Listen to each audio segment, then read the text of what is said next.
वंदे पुरुषोत्तमम परम प्रेम श्री श्री ठाकुर जी की वाणी।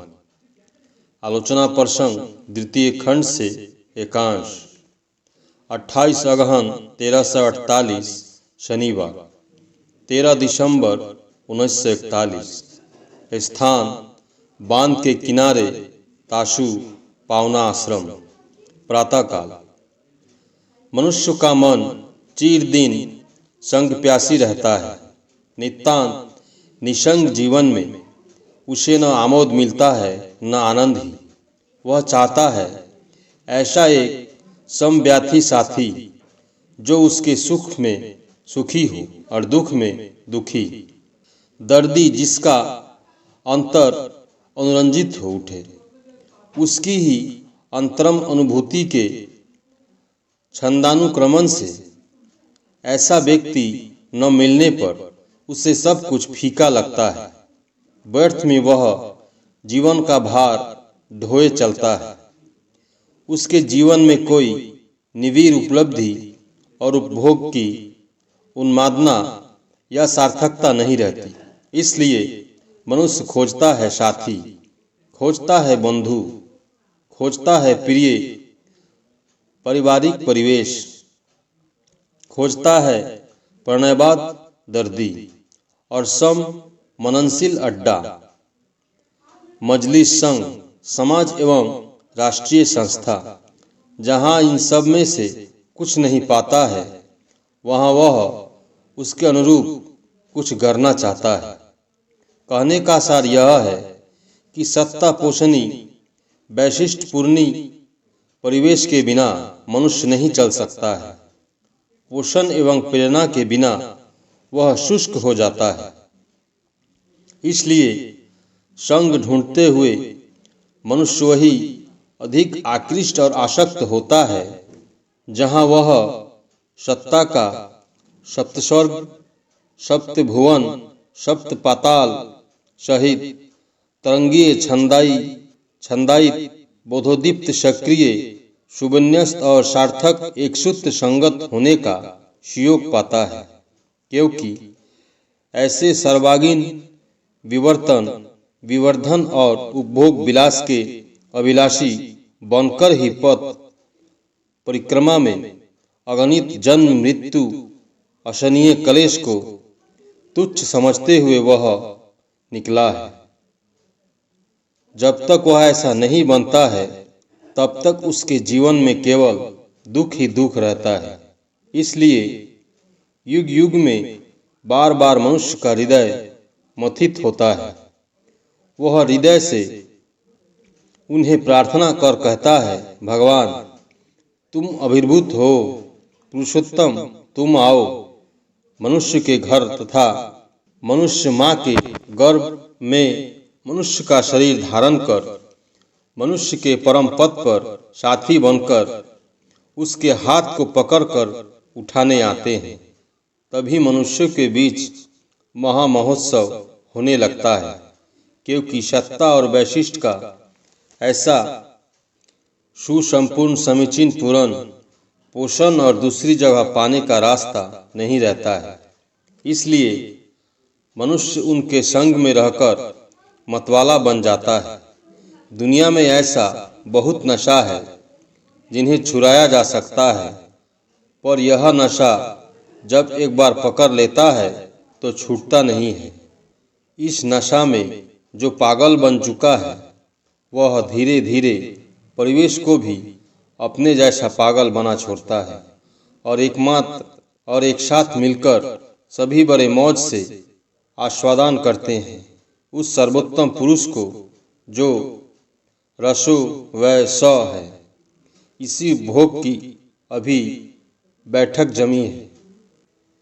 सुषमा मंडित सुप्रभात में श्री श्री ठाकुर बिछावन पर बैठे हैं। अनिंद सुंदर अपूर्व शोभा विकिरण करते हुए भक्तवृंद मुग्ध नयनों से उन्हें निहार रहे हैं। नगेंदा, आराधना और तपस्या में क्या भेद है? श्री श्री ठाकुर, आराधना का अर्थ होता है सम्यक प्रकार से विस्पन्न करना और तप का अर्थ होता है वही जो उस पथ पर बाधा विघ्न को अतिक्रम करने में प्रचेष्टा के कारण जो ताप की सृष्टि करता है। इसलिए तपस्या का अर्थ होता है किसी को संपन्न करने में चेष्टा करना। इस तपस्या की सार्थकता का एक केंद्र होना चाहिए। यदि वह केंद्र नहीं रहे एवं हमारी सभी प्रचेष्टा यदि उनमें सार्थक न हो जाए तो हम चाहे जितनी भी तपस्या क्यों न करें वह विखंडित हो जाएगी।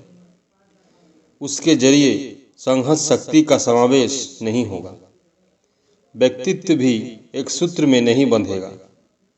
तब प्रबुद्ध इंद्रिया और मस्तिष्क कोश सूक्ष्मतर शक्ति के अधिकारी बनने के बावजूद प्रवृत्ति की उत्तेजना से कुपथ पर चलेंगे एवं मनुष्य उस शक्ति के बल पर और भी अधिक कुकर्म करेगा। इसलिए प्रथम से ही इष्ट स्वार्थ प्रतिष्ठापन्न होना चाहिए, तभी तुम धर्मराज्य में प्रवेश करने की कुंजी पाओगे और तुम पथभ्रष्ट नहीं होगे। तुम्हारी जितनी भी क्षमता रहेगी वह कल्याण के पथ पर ही नियोजित होगी और उस इष्ट को प्रसन्न करने की अभिलाषा रहने पर तुम और भी आराधना और तपस्या करोगे। उससे तुम्हारा सामर्थ्य भी बढ़ जाएगा। वह सामर्थ्य होगा कल्याण फलप्रसू। अन्यथा दुनिया में आराधना, तपस्या या सामर्थ्य का क्या अभाव है, किंतु रहने से ही क्या होगा। रावण की शक्ति सामर्थ्य से किसका क्या उपकार हुआ। शिवहीन दक्षज्ञ से किसे क्या सुविधा मिली। यदि बचाना चाहते हैं अपने और परिवेश के जीवन में सामंजस्य लाना चाहते हैं तो स्वयं इष्ट स्वार्थ प्रतिष्ठा हो, दूसरों को भी वैसा बनाए। पर ऐसा बुद्धिगत भाव से या दार्शनिक भाव से नहीं बनावे, बल्कि हर मुहूर्त एवं हर मामले में ऐसा वास्तविक रूप से स्वयं बने और दूसरे को भी बनाए। ऐसा नशा सर्वदा बना रहना चाहिए। उससे भाग्य में चाहे जो कुछ बदा हो, सारी प्रत्याशाओं को त्याग कर पागल की तरह लग जाना चाहिए। तभी हृदय और मुखमंडल भाव आभा आनंद से ओतप्रोत रहेगा, प्रफुल्लता। मनुष्य आनंद आनंद तो चिल्लाता है, किंतु पग पग पर पहाड़ की तरह बाधाएं हैं। श्री ठाकुर, संग्राम ही तो जीवन है, विरुद्धताएं ही तो मृत्यु की दौड़ है। इसलिए उन पर विजय प्राप्त करने पर हमें उतना आनंद मिलता है। यही है जीवन की विधि। पर आज तक हमारी धारणा विकृत हो गई है। निर्झंझट जीवन को ही हम सुख शांति स्वच्छंद जीवन समझ बैठते हैं, यानी वह जीवन जिसमें न झमेला रहे, न बाधा रहे, न कष्ट रहे और न अभाव रहे। आराम से हम खाए पिए और मौज उड़ाए। पर असली आनंद यह नहीं है। बाधा, अभाव, अभियोग, समस्या इत्यादि को अतिक्रम करने में ही हमारी शक्ति बढ़ती है और उससे ही आनंद है। जो प्रतिकूल का नियंत्रण सामंजस्य समाधान जितना करता है वह उतना ही अपने आप को अनुभव तथा उपभोग करता है। उसकी बुद्धि भी उतनी विकसित होती है, व्यक्ति भी बढ़ जाता है। विवर्तन या विवर्धन इसी प्रकार संभव है। बहुत दिनों से पराधीनता के फलस्वरूप हम न जाने कैसा कातर आलसी नाबालिग की तरह बन गए हैं। वीर का जीवन, पराक्रम का जीवन, जयमुखर संग्राम का जीवन आज हमें प्रलुब्ध नहीं करते। इसलिए भय कातरवश वास्तविकता की अपेक्षा कर फाकीबाजी करते हुए जीवन बिता देना चाहते हैं। इस प्रकार हम समस्या की जितनी अपेक्षा करना चाहते हैं, उससे जितना शरीर को बचाना चाहते हैं, उतना ही नाना समस्या के आघात से जर्जरित छत बिछत होते जा रहे हैं। जहाँ धर्म करने आते हैं वहाँ भी ऐसी फाकी बुद्धि रहती है। मैं कुछ भी न करूँगा, तुम कृपा करके सब कुछ मुझे दो। किंतु रे पागल, विधि के दरबार में क्या तुम्हारी ऐसी चालाकी चलेगी? बिना किए क्या कुछ होता है या उसमें कुछ मिलता है? कहने का सार यह है कि हमने धर्म की मूर्ति ही देखी नहीं है। धर्म जहाँ है वही है। वीर, जय, यश, ऐश्वर्य, भक्ति मनुष्य को कभी दुर्बल नहीं बनाती, बल्कि वह मनुष्य को चिर पराक्रमशील, ऊर्जा, अनुराग संपन्न बना देती है। भक्त कभी इष्ट का बोझ नहीं होता, भार नहीं होता, गलग्रह नहीं होता, बल्कि वह होता है उनका बल, भरोसा, संपदा, आशा और उद्दीपना का मानिक।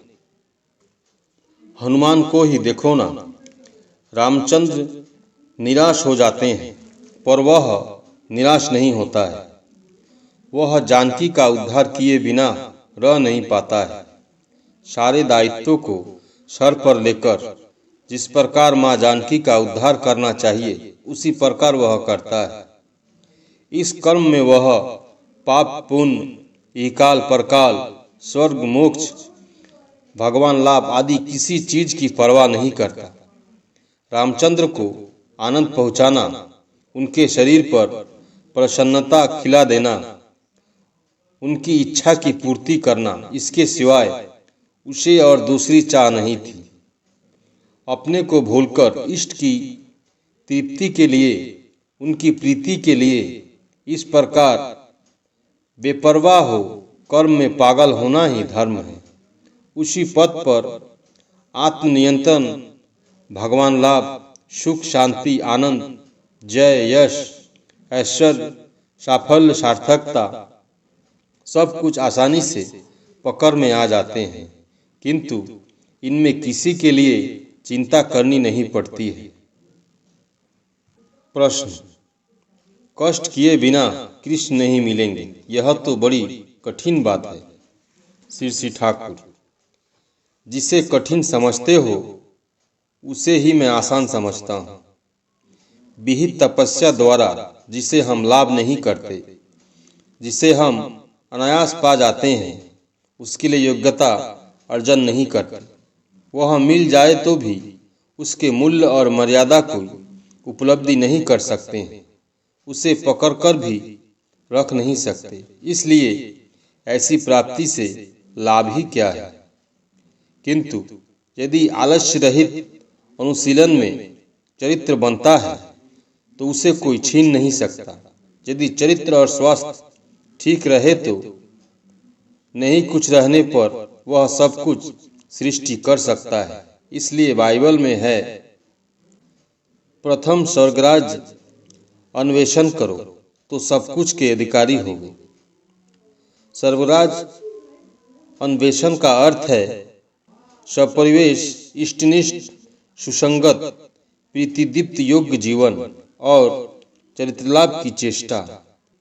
अतंत्र प्रयास से इस पथ पर अग्रसर होना पड़ेगा। यदि किसी के लिए हम प्रेमवशत कुछ करते हैं तो इससे कष्ट या परिश्रम महसूस नहीं होगा, बल्कि वह उपादेय और मधुर प्रतीत होगा।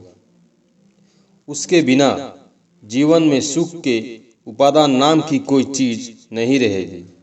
संक्षेप में यही कहा जा सकता है कि प्रचेष्टा के बिना हम कुछ भी नहीं लाभ कर सकते, चाहे जैसी भी दिशा क्यों न हो। शरीर को तंदुरुस्त बनाने के लिए यथाविधि व्यायाम करना पड़ता है। शक्ति बढ़ाने के लिए विहित तरह से शक्ति को प्रयोग में लाना पड़ता है, तभी वह संभव है। विवर्धन का राइफल हाथ में सशस्त्र चलन से अनायत को हस्तगत करने के पथ पर हम लोगों का अमृत अभियान है। कष्ट को देखकर घबराने से काम नहीं चलेगा। विवेकानंद स्वामी ने जो कहा है, लोहे की तरह पेशी एवं इस्पात की तरह स्नायु लेकर चलना है। परम प्रेममय श्री श्री ठाकुर। सभी गुरु भाई एवं माँ को जय गुरु।